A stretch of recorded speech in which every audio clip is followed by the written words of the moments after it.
Yes. What's happening, everybody? It's Friday afternoon here. We had weigh-ins for UFC 289 today, and everybody made weight. Everybody looked okay. Some looked worse than others. Didn't really care for how Dariush looked. Oliveira's face looked a little bit sucked into me.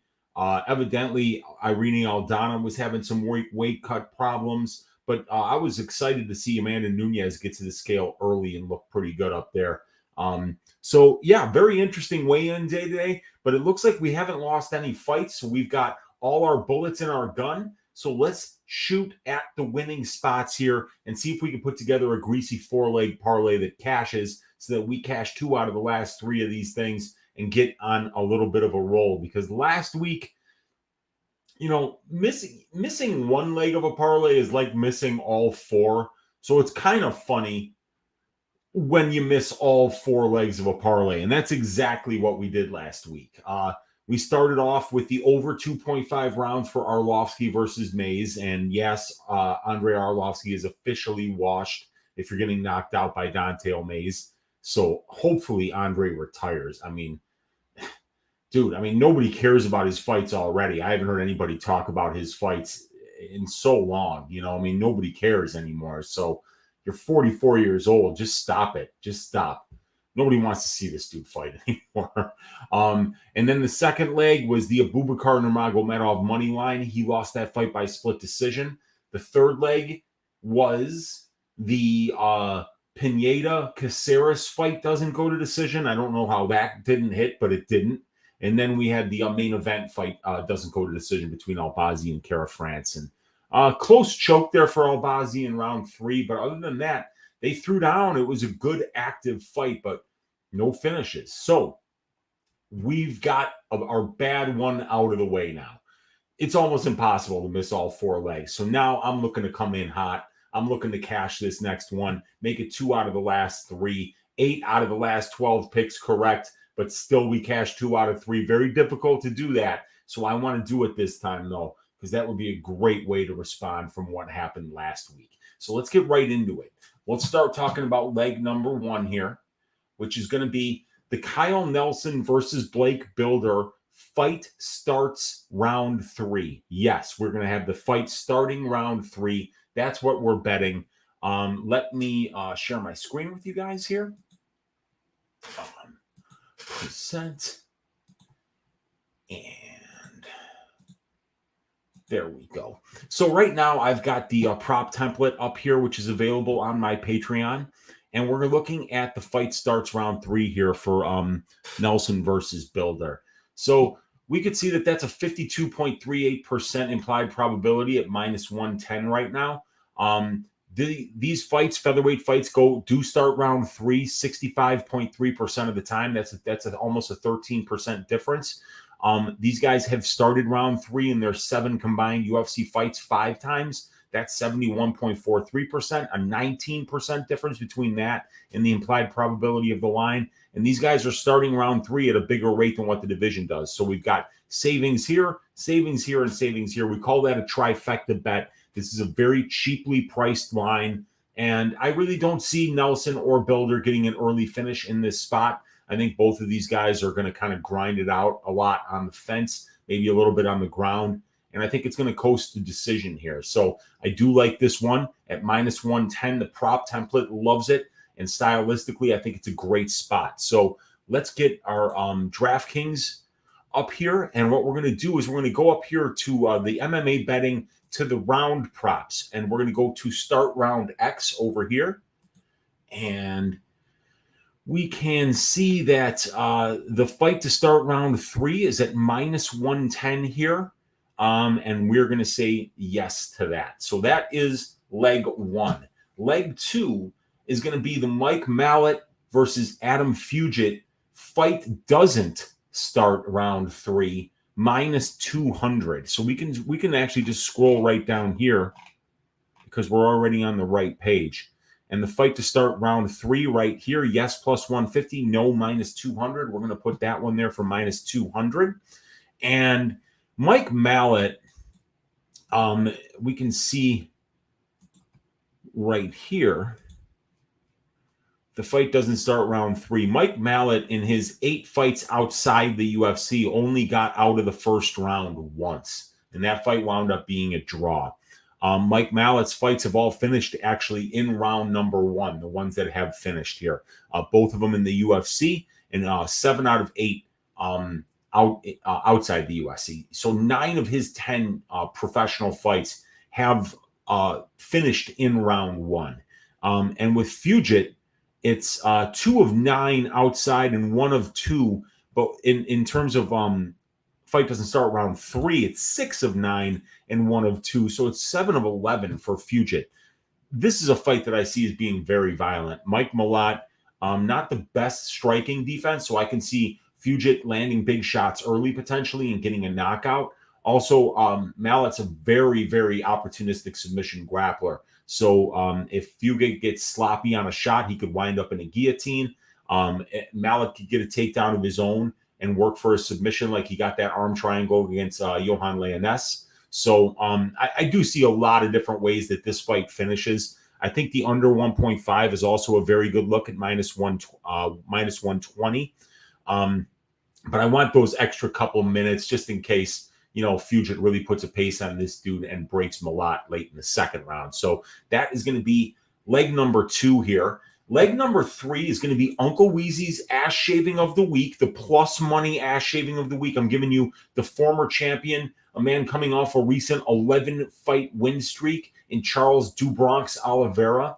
I think he's going to be the more dangerous fighter here, plain and simple, wherever this fight goes. Whether it goes to the ground, whether it stays on the feet, I think he's going to be the person who's more likely to finish the fight wherever the fight goes. So I'm looking for Charles Oliveira to maybe get a body lock takedown on Dariush, or maybe get a sweep from the bottom when Dariush takes him down.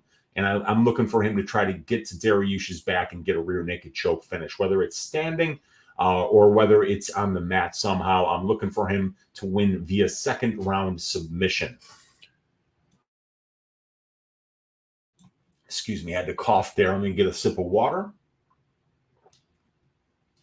So I have a bet on Charles Oliveira to win inside the distance at plus 200. I think that's most of his win condition.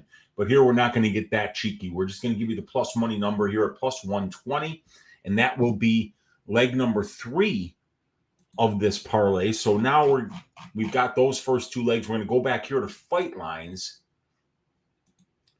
And we're going to go down here to the Charles Oliveira, which is now plus 130 on the money line. So that gets us up to plus 558. Uncle Weezy's ass shaving of the week, the third leg. And like I like to do, and we got the opportunity to do it this week, I like to make that fourth leg a nice fat line so that we can wind up arbing out if we hit the first 3 legs of the parlay to guarantee a profit with a big plus money number. And that leg number 4 is going to be the Amanda Nunez money line at minus 315, which is now minus 320.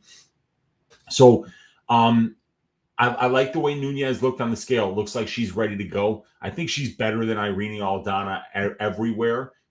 This is short notice for Aldana. She supposedly, John Anik was reporting today that she had a very difficult weight cut, did Aldana. And like I said, I think Amanda is more powerful on the feet. I think she's going to be the much better wrestler. I think she's going to be the much better ground game in this spot. I think she's just better everywhere. I think this is a very tough road to hoe for Irene Aldana here. So I see Nunez getting the job done. I see her getting it done early and making this look pretty easy. So that's the fourth leg so that we can get out for plus 265, if we hit these first 3 legs. So that actually has changed. We're getting these numbers are going a little bit more in our favor now. And when I had this earlier, it said plus 712, but now let me break that up because it's now plus 764. So we can even get better odds on this one. And now there we go. That's checking in at plus 764 on DraftKings Sportsbook. Let's cash this one. Make it 2 out of the last 3. Beat these bookies with a bag of oranges until we juice them. Let's see what you guys got going for me here in the chat. We got my guy Cody, Blood Money MMA Bets, up in the room saying, "What's up, Weezy? Good to see you, Cody. You're going to be around next week?" You going out with Patrick and my guy Victor De Jesus told me you guys were meeting up for Bellator. So hopefully we can get together for drinks, me and you and Johnny K and those guys before the fights, if it happens, or even after the fights. Let me know what's up, dude. Hope all is well with you, brother. J-Bone saying, oi, let's get it, Weezy. What's up, J-Bone? We got Eric the Red saying, sure would like to hit a good greasy four-legger this weekend. Wonder who has a good one. You know where to find it, Eric the Red. Oh, yeah, Uncle Weezy does. I'll give him a shout. You're damn right, Eric the Red. And we're going to cash 2 out of the last 3 here. So let's get it, man. Eric the Red saying, what's up, Cody? Good show last night. You know my guy Blood Money's always putting on good shows. Tajik Bey, the former GOAT of the United States mixed martial arts betting scene, now by proxy, the GOAT of the British mixed martial arts scene. Good to see you hanging out in here. And he is saying, oh, what's up, dude? It's good to see you hanging out in here, Tajik. Hope all is well in your new home. You posted some Tajik food the other day that looked so good. It was rice and it was like beefy and oh God, it looked so good, dude. It had a big piece of garlic right in the middle there. I was like, damn, you're making me hungry, dude. Justin Villegas saying my blood pressure high from PFL. Can we do maybe a safe 4-leg vegetarian parlay? No chance. Your Uncle Weezy doesn't bet the PFL, so we're getting greasy, baby. Plus 764. That's how we're rolling this week. I got to make sure that my ass shaving of the week, my guy Charles Oliveira, comes through with us. And if he does, we're going to be looking pretty good on this one. Arlovsky definitely needs to hang it up. Dude, you've 44 years old, something like almost 50 professional fights, dude. It's time. It's time, dude. Zen Monkey is in the room. What's up? He's got the flapjack steaming. I like it. Good to see you hanging out in here, Zen Monkey. If I don't have T-hat option, should I just do over 1.5? For the VAT option, you're saying, should I just do the over 1.5? And that would be for the Blake Builder fight. Yes, do the over 1.5. That's also one that the prop template thinks is very fairly priced. Over 1.5, 9% break here, 7% break here, minus 1.37 here. It's a good line, dude. So yeah, that will also work, Eric the Red. We got Antonio Esparza is in the room saying, yo, Unc, what's up, bro? That's great, man. I everything's good here, dude. Can't complain. I hope all is well with you, Antonio. We've got Greenbat saying, what's up, Weezy? House all day, house all night. Greenbat, I found this channel yesterday. Oh, dude, it is so good. I just subscribed to it. And it is this Flavor Trip channel. This is Amy Watson and Jimmy Harvey. All kinds of house mixes. Their track selection is impeccable. The mixes are impeccable, and they're always outside DJing at these beautiful locations. Check out the Flavor Trip channel on YouTube if you want to check out some baller ass house music sets. I am absolutely enthralled with these two. The sets that they're putting out are absolutely next level. So that's your house music advice for the day from your Uncle Weezy. We got LPX saying we frying with beef tallow and my N words, my words, whatever. Beef tallow. When you're throwing those French fries in the beef tallow, man, that is a special kind of frying. That is actually really, really, really delicious. Good to see you hanging out in here, LPX. Appreciate you. I actually think Nunez will retire after tomorrow, but what do I know? We'll find out what you know. Because I think she's going to win this fight, but she might retire. She might retire, win or lose. But actually, I think that's one of the narratives. I think that's a little bit off is that, Amanda Nunez is the younger woman here.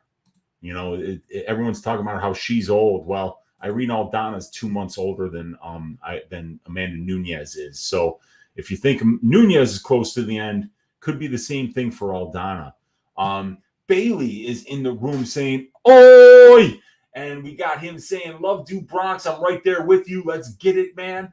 AN saying, I'm split on Du Bronx. That's okay, man. I know a lot of people are really on Dariush this week. The way, for me, it's always about the price, because fights can always play out a bunch of different ways. But the price here this is a recency bias thing it's really nasty, in my opinion.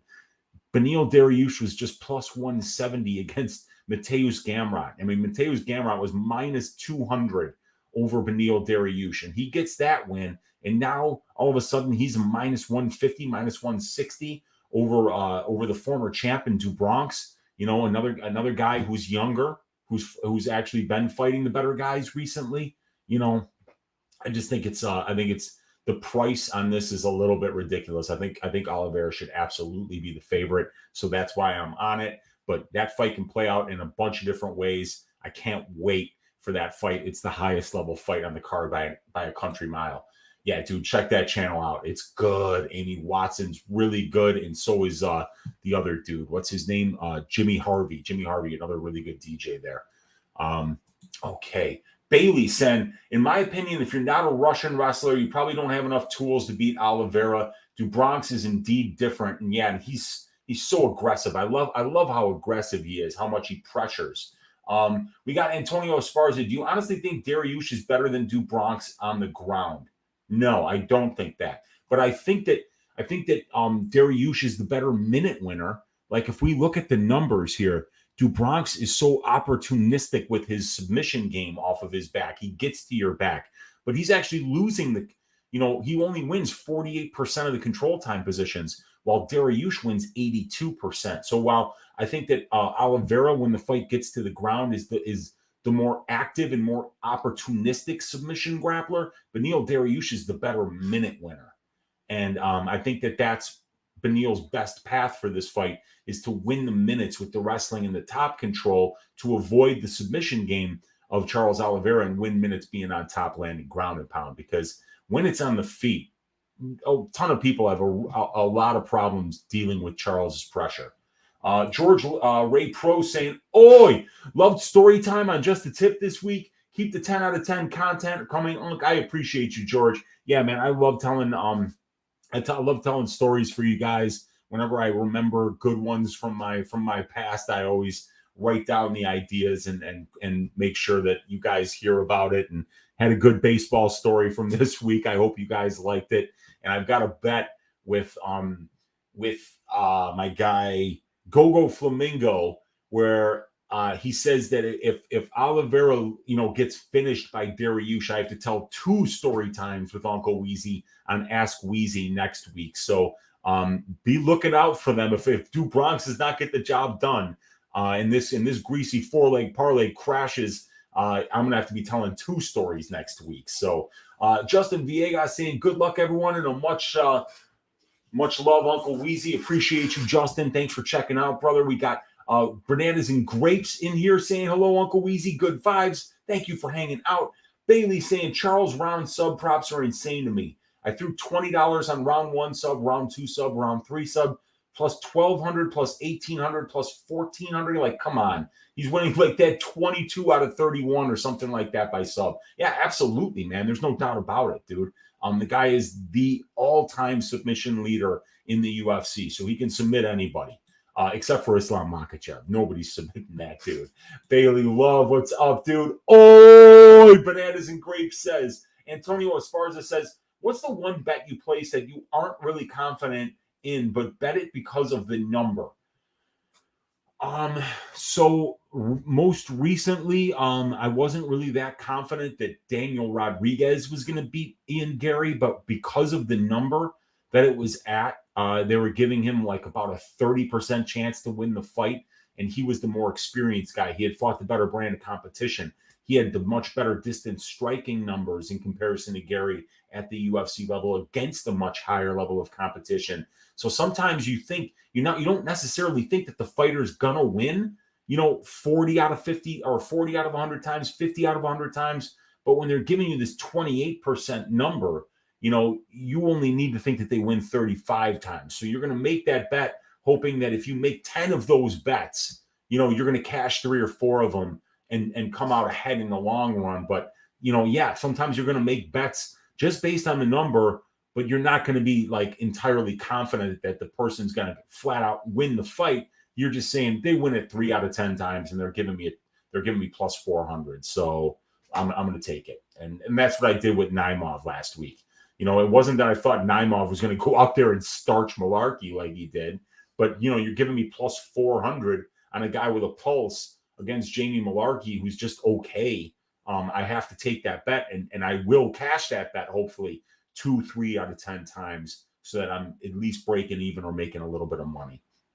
The Golden Octagon is in the room saying, "Oi, I need to see some of these face-offs before I'm sold on a few of these fights. Nothing wrong with waiting and getting more information for sure. Don't forget the like button," said Eric the Red. Yeah, don't forget the like button. Smash that like button, smash the subscribe button, and please consider joining the Patreon to support my work. We've got this amazing new spreadsheet here with all of the benchmarks embedded in it. So now you know that Charles Oliveira gets 2.35 takedowns per 15 minutes and he attempts 5.63. But now you also know with this green 0.81 that he gets 0.81 more takedowns than what the divisional average is at lightweight, which is actually 1.54. Or, yeah, 1.54. So you know that he's 0.81 above average. When they're above average, you get green. When they're below average, you get red. So you get to see with the heat map, you know, where fighters excel and where they're a little bit behind, where the holes in their game are. It's available for only $10 a month. It's pretty crazy with 4 or 5 cards every month for the next 3 weeks. I mean, it's a great value. So please consider joining the Patreon and supporting my work. Golden Octagon saying, "I can't pass on Charles by sub at plus 320 on FanDuel." That's a big number. I think that's a fantastic number. I might actually join you on that one, Golden Octagon. Silky B said, "Keep it greasy, Weezy." Yeah, that's right, man. Plus 760. That's greasy enough for this week. I love it. Antonio Esparza saying, "Good luck this week, Unc. Hope all your bets cash. Stay safe and enjoy the fights tomorrow." And that goes for all of you guys. I hope all of our bets cash. I hope we all stack cash tickets like flapjacks tomorrow and enjoy the fights and really see some really good ones, because the pay-per-view card is going to be a lot of fun. Can't wait to watch it. Can't wait to cash some bets. And hopefully we cash this greasy 4-legger and make it 2 out of the last 3. Thank you, everybody, for joining me. Hit that thumbs up on your way out. Hit that subscribe on your way out. And go check out the Patreon.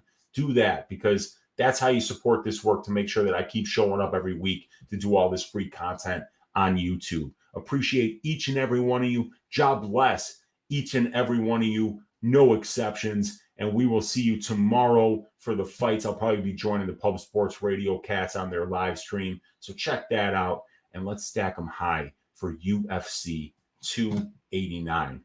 Good night, everyone.